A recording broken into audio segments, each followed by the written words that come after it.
안녕하십니까, 박주현 대표입니다. 은퇴하시는 분들이 다운사이징을 해야 된다, 뭐 하게 될 거다, 뭐 이런 내용을 가지고 그 미래 투자 전략을 좀 세워보시라 라는 말씀을 드렸어요. 2025년에 은퇴를 하신다 그러면 65년생이시죠? 그분들이 이제 60세가 되시는데, 자, 그분들이 은퇴하셔가지고 그러면 15억 정도 되는 아파트를 계속 가져갈 거냐, 계속 가져갔을 때 나는 은퇴 준비가 충분할 거냐라는 고민을 해보시는 거예요. 조금 더 평형을 줄여서 가는 것도 방법이다. 그리고 지역은 최소한 상급지로 가시라라는 말씀을 드립니다. 평형을 좀 축소하셔서 금융자산을 좀 늘리는 쪽으로 그 플랜을 좀 바꿔보시고요. 그렇게 바꿔보시고 거주지와 보유를 좀 분리하셔라. 무슨 얘기냐면, 은퇴 후에 굳이 15억대 이런 그 아파트를 깔고 앉아 계셔서 주거 비용을 높이실 필요는 없잖아요. 아무래도 비싼 자산은 주거 비용도 많이 들죠. 재산세도 많이 들고 관리비도 많이 들고 세금도 많이 내시고, 그 자산 가격의 변동도 심하기 때문에 그 자산 변동에 따른 여러분들의 이제 주거 불안정, 그 다음에 자산의 불안정성도 조금 해지를 하셔라라는 말씀에서 드리는 거고, 거주 비용을 좀 줄이시라는 의미예요. 그래서 여러분들이 편하신 곳에서 거주는 하시되 보유하는 거는 서울의 주요 입지들, 상급지들 위주로 투자를 하셔라라는 말씀을 드리는 거고요.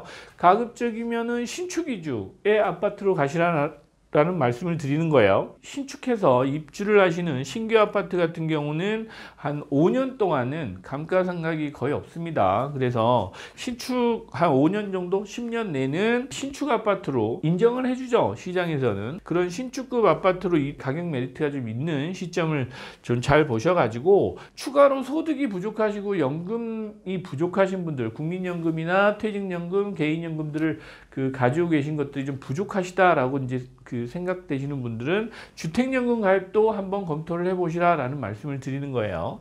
왜? 가격이 떨어지는 거에 대해서 그 해치를 해주는 부분이 주택연금은 분명히 있습니다. 물론 여러분들은 그렇게 생각하실 거예요. 이 아파트가 오르면 어떻게 해요? 라고. 오르면 파시면 돼요. 오르면 그동안에 여러분들 받았던 비용에서 일부 내가 보험 들었던 비용이다 라고 생각하시고 일부 비용 부담을 하겠지만, 그거는 또 여러분들 추가로 뭐 그 비용을 조금 더 내더라도 가격이 그만큼 더 올랐다 그러면 해지하는 의미가 있으니까 위험을 분산시키는 효과가 있는 거예요. 보험 같은 효과입니다. 그래서 그때는 뭐 15억 아파트인데 20억이 됐는데 내가 굳이 주택연금 가입할 필요 없을 것 같아요 라고 하시는 분들은 뭐 그 시점에 매각하시면 되죠. 그러나 이게 15억 아파트가 뭐 12억이 되고 13억이 됐더라도 내 연금은 줄지 않습니다. 이제 그런 부분을 활용하시라는 거예요. 베이비부모나 은퇴 세대들은 오히려 지방 도시가 매력적일 수 있어요.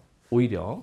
왜냐하면 최근처럼 지방 선호도가 지금 급격히 떨어지고 있고, 지방 가격이 그 아파트 가격이 떨어지고 있다, 그리고 주택 가격도 떨어지고 있다라고 하면 주택연금 같은 경우는 가격이 좀 많이 나오는 경우도 있어요. 특히 노후 준비를 하시고 또 은퇴하신 분들은 아무래도 주거 안정이 필요하시잖아요. 그리고 편안하게 노후 준비를 좀 하셔야 되는, 그 또 소득이 좀 안정적으로 또 확보되셔야 되는 차원에서 말씀드리는 겁니다. 지금 그렇게 이제 하시고 나서 보유하고 계시면 비과세 요건을 일단 충족하고 2년에서 3년 정도 가지고 계시면 되잖아요. 시기를 보셔서 계속해서 갈아타시는 전략을 좀 취하시라라는 말씀을 드려요. 자산 상승은 상대적인 거니까 물가 상승분 또 주변의 다른 자산의 상승분하고 비교했을 때 내 자산이 상대적으로 위에 있는 자산이면 다행이지만, 또 상대적으로 그 비교했을 때 내가 좀 매력이 없는 자산을 가지고 계시면 가급적 빨리빨리 갈아타셔야 되겠죠. 또 자산을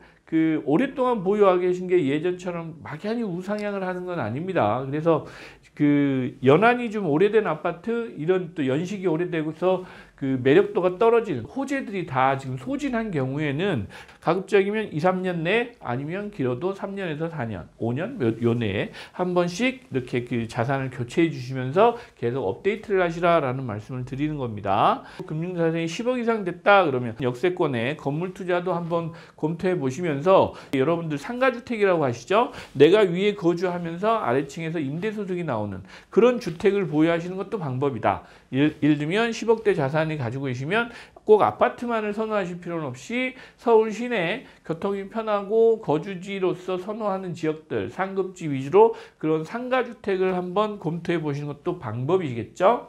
예. 그러나 지금 현재는 상가주택이 그 개인이 사시는 거는 뭐 상관이 없지만 법인이나 이쪽 거래가 좀 안 되는 부분이 있어요. 올 하반기 이후에 세법 개정안이 조금 어느 정도 진행이 됐다라고 하면 그때 투자를 해보시는 것도 방법입니다.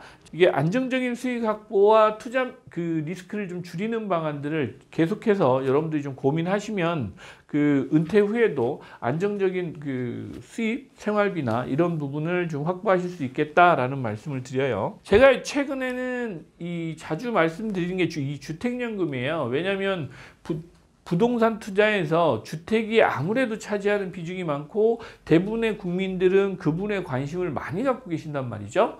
많이 가지고 계신 만큼 이제는 리스크도 계속 커지고 있다. 이걸 좀 적극적으로 활용하시는 게 여러분들 노후에 리스크를 줄이는 방법입니다. 괜히 초기에 들어가는 주택연금 가입할 때 뭐 보증보험료 이런 거 많이 내신다고 해서 그거 아까워하지 마시고요. 가격 떨어졌을 때 1억씩 뚝뚝 떨어지면 그거 별거 아닙니다. 근데 여러분들 꼭 가격이 오를 거라는 생각만 하시기 때문에 이제 그걸 주저주저 하시는데 가장 중요한 건 그렇습니다. 베이비부머 세대들, 이 은퇴하시는 분들이 필요한 거는 안정이에요. 주거 안정과 생활 안정이니까 그런 부분에 포커스를 맞추셔서 부동산 투자를 좀 하셨으면 좋겠다. 네, 오늘 여기까지 말씀드리겠습니다. 감사합니다. 여러분 좋아요, 구독, 알람 설정까지 여러분의 성공 투자를 함께 하겠습니다.